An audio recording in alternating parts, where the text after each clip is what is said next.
there's too much work for it to get to a standard that I'd be happy with. So I'm going to crack on with the EG. So the plan is basically sell the DC2, use the money from the DC2 to fund the case swap for the EG. So hopefully that's going to work out well. I'm going to keep some of the bits off this.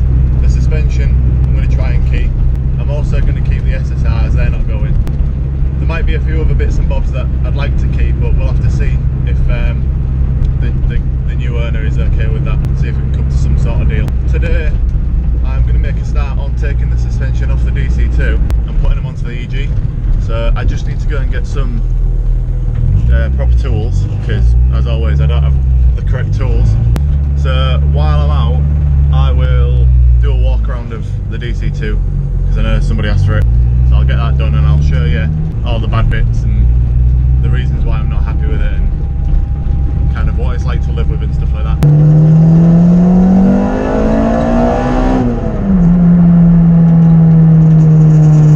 Yeah, that's one thing that I am going to miss. This car still feels like so good to drive. Like driving the Audi every day, it's real soft and like, don't get me wrong, it handles well and stuff, but when you get back in a car like this, you can hear everything and feel everything. It's just completely different. I feel like you're much more like, I don't know, one with the car.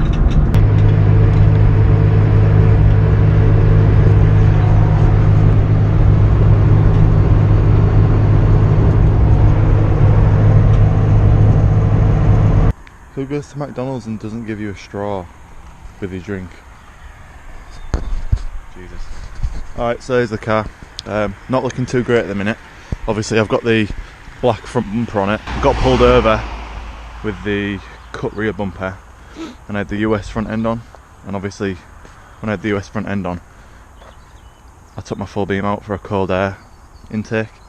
And the police officer wasn't very understanding, probably the word. So that had to go on. I got that bumper for like 30 quid or something. So the main problems with the car are to do with the rear trailing arms. I'm not sure if one of them's bent this side, passenger side, because the brake's been binding for a while now and the wheel gets warm, and I think what that's done is that's melted the grease in the wheel bearing, and I think the wheel bearing started to go.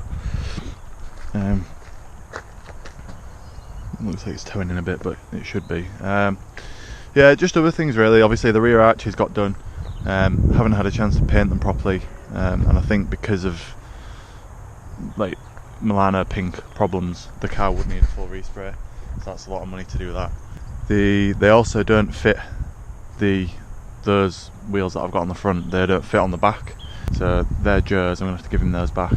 But yeah, it's just other things like that really. Obviously when we rode the front arches, they got all fucked and they're all rusty, so they'd need another reason to do a full respray. There's some problems with the front brakes as well. I don't know if it's drive shaft or brakes or something, but when I brake I get this weird like clicking noise. But they're all problems obviously that can be fixed. The engine is now on, what were we saying, 137k, and yeah, it's not as healthy as it could be anymore. Same with the gearbox.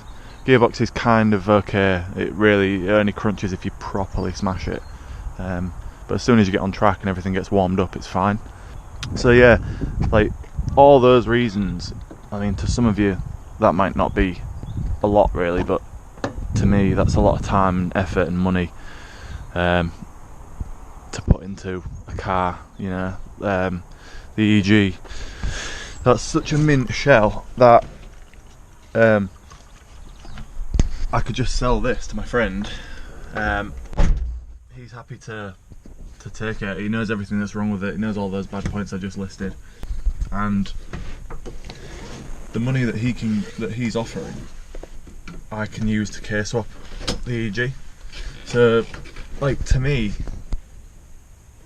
it's a no-brainer really. I mean, if I can keep some bits off this, like I said before, then that would help. But yeah, like, case swap the EG, it's going to be fairly standard obviously, and the build is going to be quite a budget basic build, but it'll still be a K-swap EG, which I think is pretty cool, and it means that I can do a few track days this year. So yeah, there'll be other stuff that I need to do to the EG once it's finished, such as brakes and stuff. Obviously a K-swap EG on standard like LSI 1.5 brakes is not going to be very smart, so I'll look at getting new brakes as well, but I'll do all that last. The main thing that I want to concentrate on is, well, getting rid of this. I'm just waiting for a reply off him, but he wants the car, so he also might have an engine, an EP3 engine, so we might do a deal with that EP3 engine. So yeah, we'll see really. I'm going to go home now and start taking off the DC2 suspension at the back so I can put it on the EG. So this is probably going to be the last time I'll drive this. Not the last time I'll drive it, but the last time I'll drive it in this state. It's a bit sad really. So yeah, I think I'll take the long way home actually.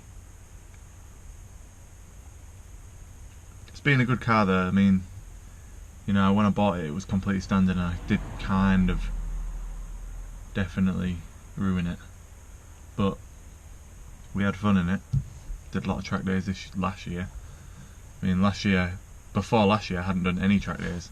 I think I did like 6 or 7 last year. It's probably 6.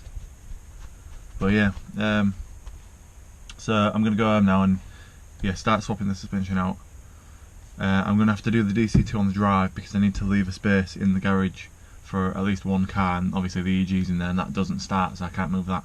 So I'm not going to film too much now. I think my GoPro's pretty much dead anyway, so I'm just going to film probably the key bits when I get the suspension out and stuff like that. But yeah, thanks for watching, and there'll be more updates on the EG soon, and the DC2 whenever those happen. So yeah, bye.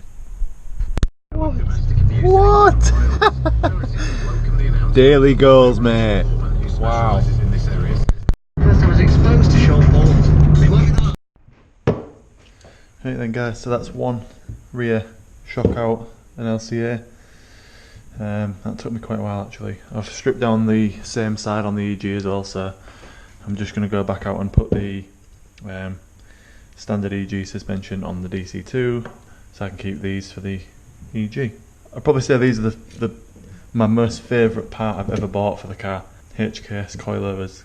Obviously quite rare in the UK, you don't really see that many HKS coilovers, but they are very old.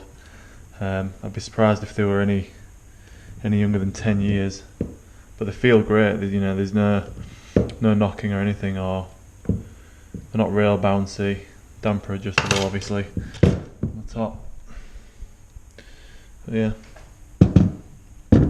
very cool. I love my rare parts, and I got them really cheap as well. Alright guys, so that's me done for the day. I managed to swap one out. I got sidetracked because somebody came to fit a light. So yeah, only managed to get one done.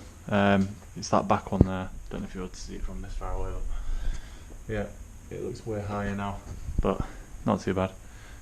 So yeah, I will crack on with maybe I'll do another one tomorrow, I'm not sure. It's only really the backs that matter because the fronts take like 10 minutes.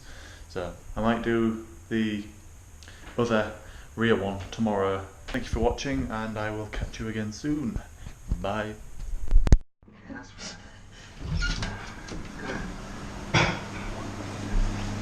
So Mike, what are we doing today? Yeah. Making homemade palmers in the hot box. Oh shit. That's a bench in a pan, which I kind of forgot about while I was making cups of tea.